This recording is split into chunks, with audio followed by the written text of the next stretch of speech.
तो हम लोग स्टार्ट करेंगे ray optics. What is ray optics?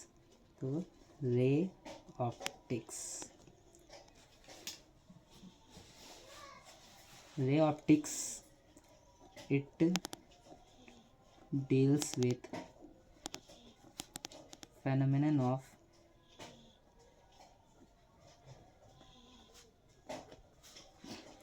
reflection, refraction and diffraction of light rays through different surfaces. Now ray optics में क्या क्या होता है? पहला reflection,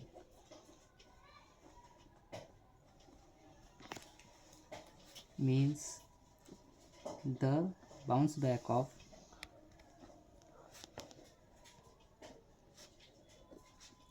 light rays on same medium.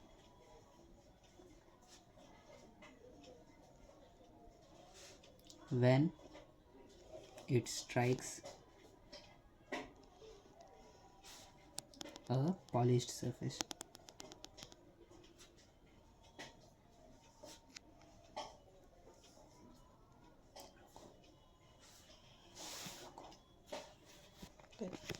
Next is refraction.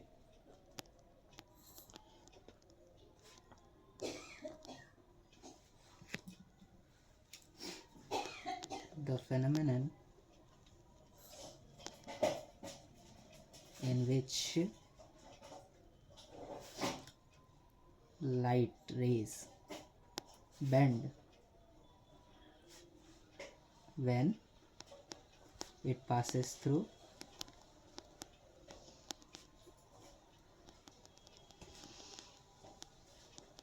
surface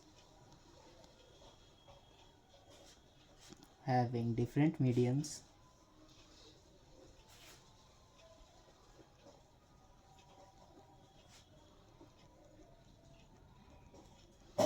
like this is a plane surface where here is a rarer medium.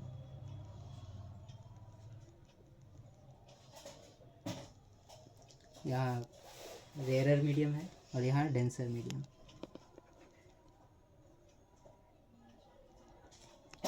तो light rays जब यहाँ से आएगा नॉर्मल्स के थ्रू, जब डेंसर में जाएगा तो बेंड करेगा। This phenomenon is called refraction. अब रिफ्लेक्शन के कुछ लॉज होते हैं जिसको हम लोग बोलते हैं लॉज ऑफ रिफ्लेक्शन। अब इसमें पहला लॉ आता है कि angle of incidence, that is angle I, और angle of reflection, angle R, always same.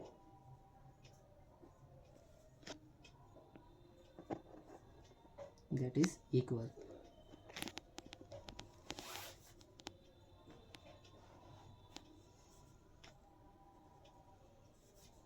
अगर ये रिफ्लेक्टेड इंसिडेंट रे है, ये रिफ्लेक्टेड रे है, नॉर्मल ड्रॉ करेंगे तो ये जो इंसिडेंट रे है, इंसिडेंट एंगल है, और ये जो रिफ्लेक्टेड एंगल है I is equal to R होता है।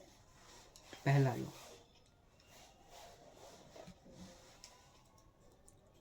दूसरा लॉ कि ऑल इंसिडेंस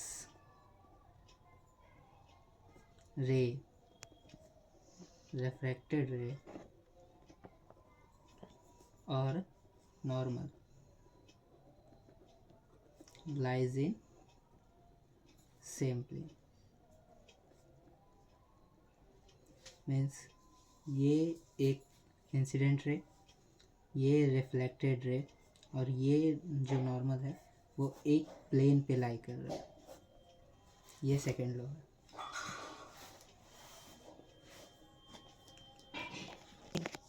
अब स्फेरिकल मिरर पढ़ेंगे। SPHERE spherical mirror.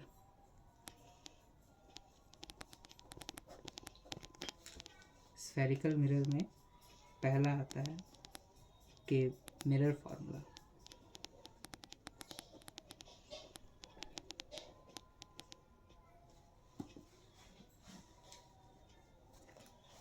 Mirror formula है 1/v + 1/u = 1/f। ये होता है मिरर फार्मूला।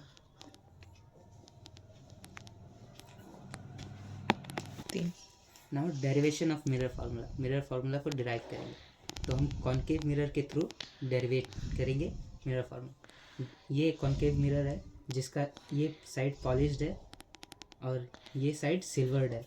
मीन्स इधर से रिफ्लेक्शन होगा और इधर से रिफ्लेक्शन नहीं होगा। तो एक ऑब्जेक्ट लेते हैं ए बी हाइट का, जिससे हम रे डायग्राम शो करेंगे। तो अब इस रे डायग्राम में प्रूफ कैसे करना है, तो हम ट्रायंगल ए बी पी लेंगे। तो ए बी पी ये हमारे पास एक ट्रायंगल है। इसमें जो एंगल है एंगल बी ए पी, और उसी सेम में हम ट्रायंगल लेंगे triangle A dash B dash P, जो उसका इमेज का एक ट्रायंगल है। तो एंगल बी ए पी और angle B dash A dash और पी डैश ये 90 डिग्री हो। यहाँ पे 90 डिग्री आप लोग को दिख रहा है। अब angle A P B and angle A dash P और बी डैश, यानी एंगल ए पी बी और angle A dash P and B dash, ये थीटा है लॉज ऑफ रिफ्लेक्शन से।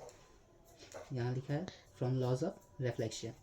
तो हमारा जो दोनों ट्रायंगल्स है वो डबल ए सिमिलैरिटी से सिमिलर है।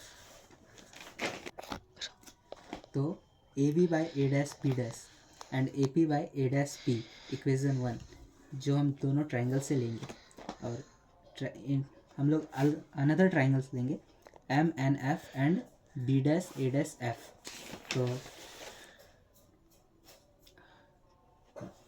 तो एम एन एफ ये ट्रायंगल और A dash B dash and F ये ट्रायंगल, छोटा वाला ट्रायंगल, और ये इधर का ट्रायंगल, दोनों में ये फाई ऑपोजिट एंगल्स है और ये 90 डिग्रीज है। तो angle M N F and angle A dash B dash F ये 90 डिग्री है, और angle M F N and angle A dash F B dash ये फाई है, वर्टिकली अपोजिट एंगल्स। तो angle M N F and B dash A dash F triangles दोनों similar है। तो इसमें हम M N by A dash B dash N F by A dash F ये equation 2 हम मान सकते हैं, जिसमें हम लोग ट्रायंगल से प्रूफ किए। अब अपर्चर बहुत ही छोटा होता है लेंसेज का, तो एन जो है वो पी के साथ कोइंसाइड कर जाता है। यहाँ का जो एन है वो अपर्चर छोटा होने के कारण इधर पी के साथ कोइंसाइड कर जाता है। तब हम क्या करेंगे कि एन को रिप्लेस करके पी लिखेंगे। तो M P by A dash B dash and P F by A dash F ये इक्वेशन हमारा 3 हो गया। तो 1 और 3 इक्वेशन को जब हम सॉल्व करेंगे तब हमें मिलेगा A B by M P and A P by A dash P into A F by P F मिलेगा। तो इसको फर्दर सॉल्व करने से हम लोग को मिलेगा कि A B by A B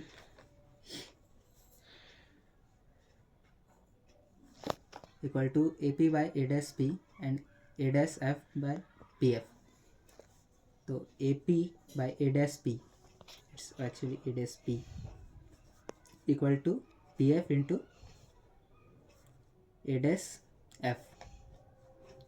तो u by v is equal to f by A dash P minus P F. Now u by v is equal to f, the focus of the spherical mirror। and A dash P is the image distance and PF is the focus. So by solving this we get UF plus VF plus UF is equal to UV. तो हम लोग इसको जब divide करेंगे UVF से तो 1/U plus 1/V is equal to 1/F. This is our mirror formula. So this is mirror formula जो हम लोग डिराइव कर चुके हैं. अब अगला डेरिवेशन है फोकस का. जो फोकस होता है वो R/2 होता है मिरर में. इसको हम लोग कैसे प्रूफ करेंगे. ये स्फेरिकल मिरर. अब इस पर पैरेलली एक रे गिर रहा है तो सेंटर से एक रे जो जाता है वो हमेशा सेंटर के अलॉन्ग ही वापस आता है और जिस थीटा से एंगल ऑफ इंसिडेंस से इंसिडेंट रे आया है उसी थीटा से रिफ्लेक्ट बैक करेगा. तो ये एंगल हो जाता है 2 थीटा और ये mn है. अब tan थीटा जो होता है वो होता है mn/cm, mn divided by cm. और tan 2 थीटा हुआ वो mn/fn. अपर्चर बहुत ही छोटा है तो n कॉन्साइड कर जाएगा वापस p के साथ.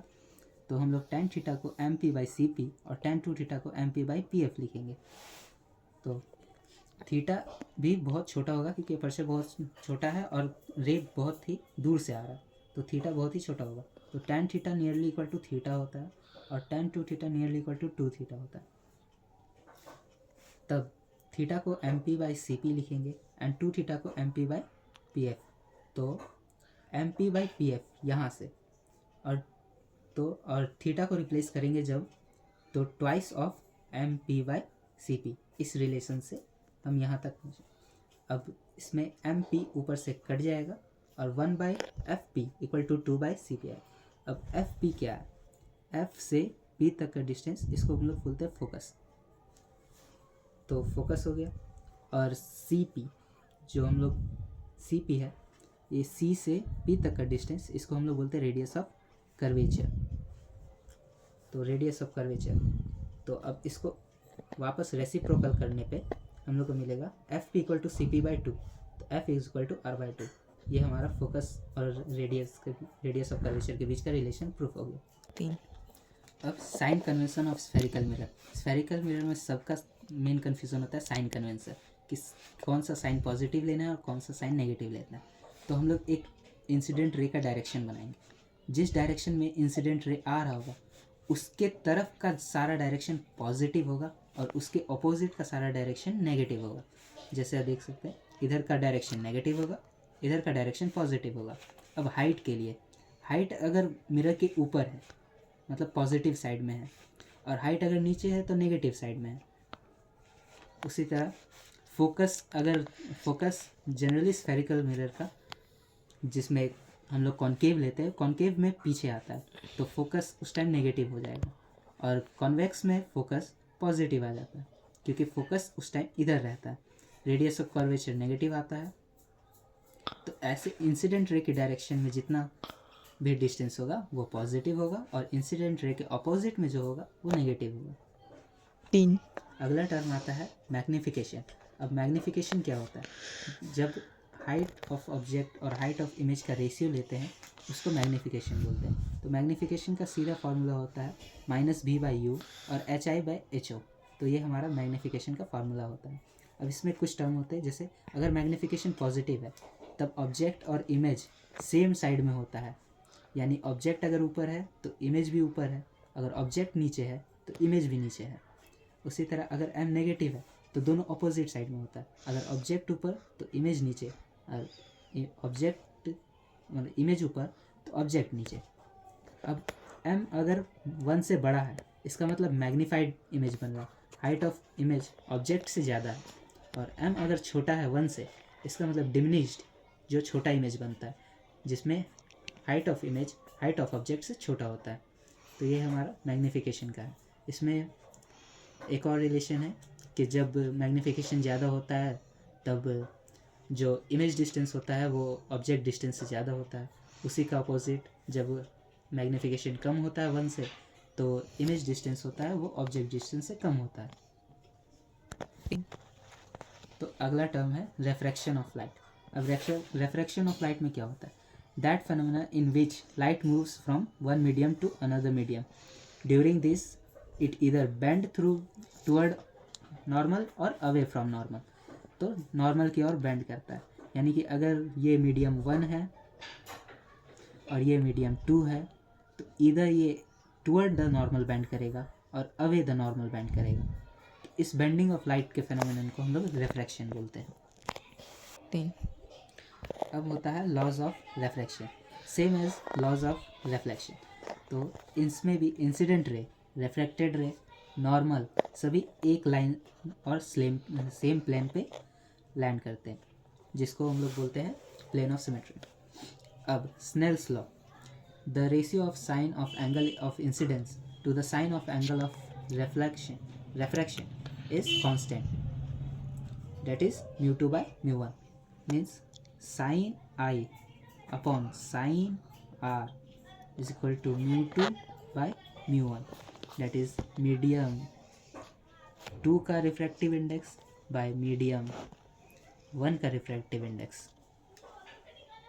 अब कुछ इंपॉर्टेंट पॉइंट्स इससे रिलेटेड। तो इम्पॉर्टेंट पॉइंट ये है कि अगर ये हमारा प्लेन है, इंसिडेंट रे आया और बेंड किया, ये एंगल ऑफ इंसिडेंस है, ये एंगल ऑफ रिफ्रैक्शन। अगर एयर है तो म्यू 1 होता है, मीडियम है तो म्यू 2 को म्यू मानते हैं हम लोग। तो speed of light C naught, air में स्पीड ऑफ लाइट होता है 3 × 10⁸ सी नॉट, और वेवलेंथ अगर लैम्डा नॉट है, फ्रीक्वेंसी म्यू नॉट है, और कलर कोई कलर है तो अब डिपेंडेंसी क्या होता है कि जब मीडियम 2 में रिफ्रैक्ट होगा तब mu times speed of light घट जाता है, वेवलेंथ भी म्यू टाइम्स घट जाता है, बट फ्रीक्वेंसी और कलर रिमेन सेम। और कलर जो होता है वो डिपेंड करता है फ्रीक्वेंसी पे, इसलिए दोनों ही remain constant. 3 now some other terms, frequency जो होता है वो सोर्स पे डिपेंड करता है, मीडियम पे डिपेंड नहीं करता, इसलिए फ्रीक्वेंसी जो है वो दोनों मीडियम में कांस्टेंट है। अब फ्रीक्वेंसी होता है c बाय लैम्डा, तो c अगर फ्रीक्वेंसी कांस्टेंट है इसको हम इम्प्लाई कर सकते हैं c1 by lambda 1 equal to c2 by lambda 2, मतलब speed of light in medium 1 upon wavelength in medium 1 equal to speed of light in medium 2 upon wavelength in medium 2। Now अब c medium होता है वो c air by mu होता है, यानी speed of light medium में जो होता है वो म्यू टाइम्स घट जाता है एयर के, यानी 3 × 10⁸ से म्यू टाइम्स घट जाता है। अब c medium by c air 1 by mu, u air by mu medium, तो mu M C M is equal to mu A C A, mu 1 c1 is equal to mu 2 c2। Similarly mu 1 lambda 1 equal to mu 2 lambda 2, जो हम यहाँ देख चुके हैं।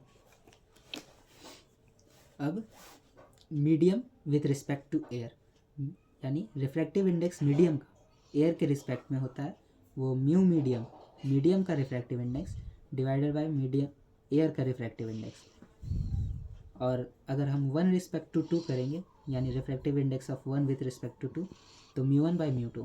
उसी तरह 2 respect to 3, यानी म्यू 2 1 बाय म्यू 2 3 करेंगे।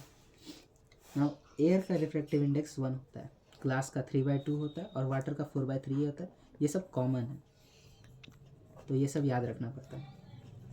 3 now concept of refraction through plane surface, यानी प्लेन सरफेस से जब रिफ्रैक्शन होगा तब, तो ऑब्जर्वर को हम लोग सोचेंगे कि वो नॉर्मल लाइन के क्लोज में, ये प्लेन है, ये नॉर्मल ऑफ लाइन है, तो इस पे ऑब्जर्वर इस एरिया पे लाई कर रहा है जो नॉर्मल से बहुत ही नज़दीक है। तब क्या होगा, हम लोग इस तरह का डायग्राम बनाएंगे कि जब यहाँ ऑब्जेक्ट था, पहला ऑब्जेक्ट एक रियल हाइट यानी h पे था, तो यहाँ से इंसिडेंट रे गया और यहाँ पे नॉर्मल से ये डेंसर मीडियम था और ये रेयर मीडियम था, तो रिफ्रैक्ट आउट किया। तो इसको ट्रेस बैक करके हम लोग एक ऑब्जेक्ट बनाए यहाँ पे, इसको बोलते इमेज और रिफ्रैक्टेड ऑब्जेक्ट। तो ये एंगल ऑफ इंसिडेंस है, ये एंगल ऑफ रिफ्रैक्शन। नाउ हम लोग स्नेल्स लॉ यूज़ करेंगे जिसमें sin I by sin R is equal to mu 2 by mu 1 होता है, ये हमारा इक्वेशन 1 होगा। फॉर नॉर्मल विजन I जो होता है और R वो बहुत छोटा होता है, मतलब अगर देखा जाए तो जब ऑब्जर्वर सामने रहता है तो यहाँ पे आर भी बहुत छोटा होगा, आई भी बहुत छोटा होगा, इसीलिए हम लोग साइन आई और साइन आर को टेन आई और टेन आर के रिस्पेक्टिवली मान सकते हैं। तो sine I I ten I के बराबर होता है, यानी अगर मैथ्स में जाया जाए तो साइन थीटा टेन थीटा जो दोनों होता है वो इक्वल टू थीटा होता है जब थीटा वेरी वेरी स्मॉल होता है। इसी को हमने यहाँ यूज़ किया। तो ये हो गया ए बी बाई ए ओ। उसी तरह साइन आर जो आर के बराबर हो गया टेन आर। तो ए बी बाई ए ओ का मतलब क्या, ए बी बाई ए ओ, यह टेन थीटा का रिलेशन है। Tan I is equal to perpendicular upon base. उसी तरह tan R is equal to perpendicular upon base यानी ए ओ डैश। तो A B by A O dash, ये equation A B हो गया। So equation 1 become, अब इस equation में जब हम साइन आई और साइन आर का वैल्यू डालेंगे तो होगा A B by A O divided by A B by A O dash is equal to mu two by mu one. तो ए बी से ए बी कर दिया और ए ओ डैश ऊपर चला गया और ओ ए ओ नीचे आ गया। तो A O dash by A O is equal to mu two by mu. तो ए ओ डैश को हम लोग बोलते हैं एपरेंट डेप्थ स्मॉल एच, और जो ए ओ होता है वो होता है एक्चुअल डेप्थ जो होता है कैपिटल एच, ये mu two by mu one होता है।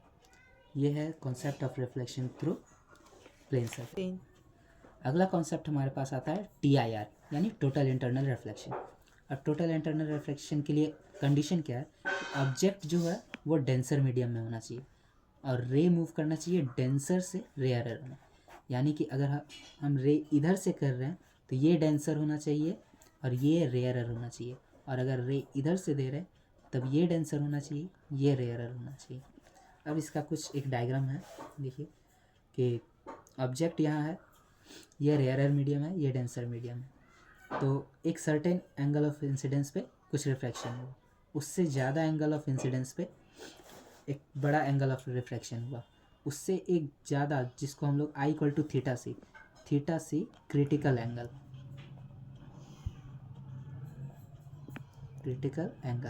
अब क्रिटिकल एंगल पे क्या होता है कि रिफ्रैक्टेड रे जो होता है वो प्लेन के पैरेलल चला जाता है। इसके कारण उसका जो नॉर्मल से है यानी रिफ्रैक्शन होता है वो रिफ्रैक्टेड एंगल हो जाता है 90 डिग्री, ये 90 डिग्री। तो इसको हम लोग बोलते हैं क्रिटिकल एंगल। अब अगर क्रिटिकल एंगल से थोड़ा सा भी ज़्यादा हम इंसिडेंट दे दें इंसिडेंट एंगल, तो वो टोटल इंटरनल रिफ्लेक्शन को फॉलो करता है, जिसमें वो बाउंस बैक कर जाता है सेम मीडियम में। अब इसको क्या बोलते हैं, when ray away from normal lines I increase, I धीरे धीरे इंक्रीज कर रहा है, आर भी इंक्रीज कर रहा है, तो for I equal to theta C मतलब क्रिटिकल एंगल पे आर 90 डिग्री हो जाता है, रे पैरेलल हो जाता है इंटरफेस यानी इस प्लेन के। This is called critical angle. Then if I greater than theta C, मतलब अगर हम लोग आई थीटा सी से ज़्यादा लिए तब रे टोटली रिफ्लेक्ट बैक कर जाएगा सेम मीडियम में। तो आई अगर थीटा सी से कम हुआ तो रिफ्रैक्शन फॉलो करेगा, आई थीटा सी से ज़्यादा हुआ तब TIR यानी टोटल इंटरनल रिफ्लेक्शन फॉलो करेगा। अब कैलकुलेशन ऑफ क्रिटिकल एंगल, हम लोग क्रिटिकल एंगल कैसे निकालेंगे, तो हमारे पास बेसिक फार्मूला तो यही है, sine I by sine R is equal to mu two by mu one, हर जगह यही एप्लीकेबल होगा। अब क्रिटिकल एंगल के लिए क्या था, आई बराबर थीटा सी और आर बराबर 90 डिग्री। अब आई बराबर थीटा सी, आर बराबर 90 डिग्री, तो हम लोग जब sine theta C by sine 90, sine I by sine R is equal to mu two by mu one करेंगे तो साइन थीटा सी आ जाएगा mu two by mu one. अगर air is the rare medium होगा तो mu two one हो जाएगा जो दूसरा मीडियम में जा रहा है, यानी कि अगर इधर से रे आएगा, रे जिधर से जाएगा वो होता है म्यू वन और रे जिधर रिफ्रैक्ट करेगा वो होता है म्यू टू। मतलब हमेशा ये नहीं होता कि म्यू वन ही एयर होगा, म्यू टू भी एयर होता है। तो अगर रेयरर में जा रहा है, एयर में जा रहा है तो म्यू टू वन होगा, म्यू वन म्यू होगा, तब साइन थीटा सी क्या हो जाएगा 1 बाई म्यू। ये हमारा क्रिटिकल एंगल का फॉर्मूला हो गया।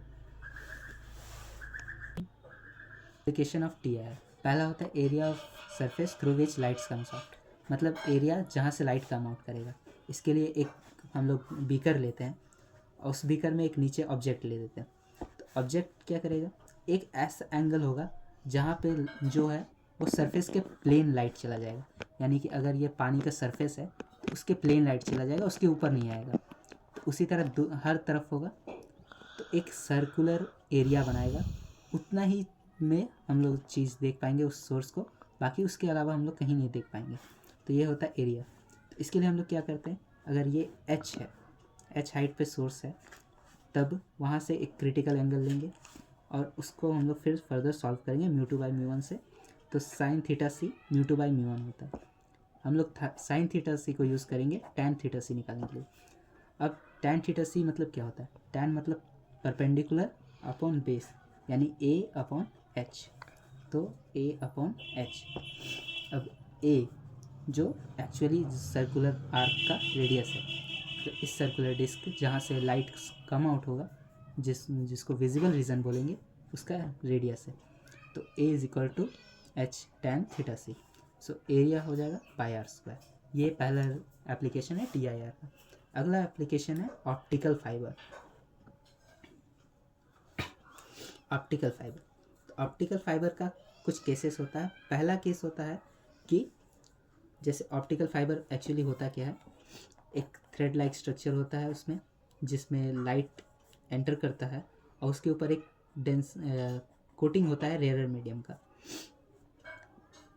अब क्या होगा, जैसे यहाँ पे आप देख सकते हैं, तो μ1 मतलब ये जो पतला सा पाइप है वो μ1 है और ये μ2 है।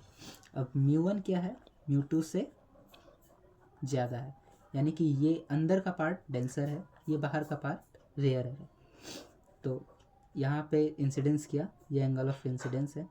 अब क्योंकि ये μ1 है और बाहर एयर है, तो कुछ रिफ्रैक्ट करेगा, तो ये एंगल ऑफ रिफ्रैक्शन हो गया।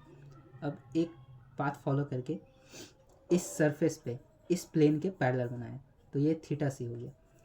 अब क्या होता है, एक्चुअली होता ये है कि यहाँ पे जब प्लेन पे रे रिफ्रैक्ट होता है और यहाँ नॉर्मल पे 90 डिग्री बनाता है रिफ्रैक्टेड रे, यहाँ से अगर इससे ज़्यादा ही एंगल दे दिया जाए तो TIR फॉलो करेगा। तो इसी तरह ये यहाँ पे जाएगा, यहाँ TIR फॉलो करेगा।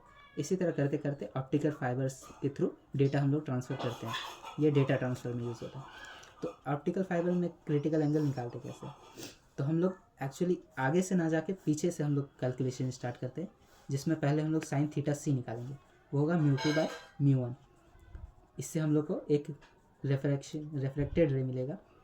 देखिए ये ट्रायंगल है, ये r है, ये थीटा सी है, ये 90 डिग्री है, तो r बराबर π/2 माइनस थीटा सी, यानी 90 डिग्री माइनस थीटा। अब एट b हम लोग अब b पोजीशन पे स्नेल्स लॉ यूज़ करेंगे, sine i incident ray by sine r is equal to μ1/1, क्योंकि एयर है बाहर तो 1 ही होगा। ये हमारा पहला केस है। तो इसमें हम लोग एंगल ऑफ इंसिडेंस ऐसे निकालेंगे कि किस एंगल ऑफ इंसिडेंस पे जाया जाए ताकि TIR फॉलो करे।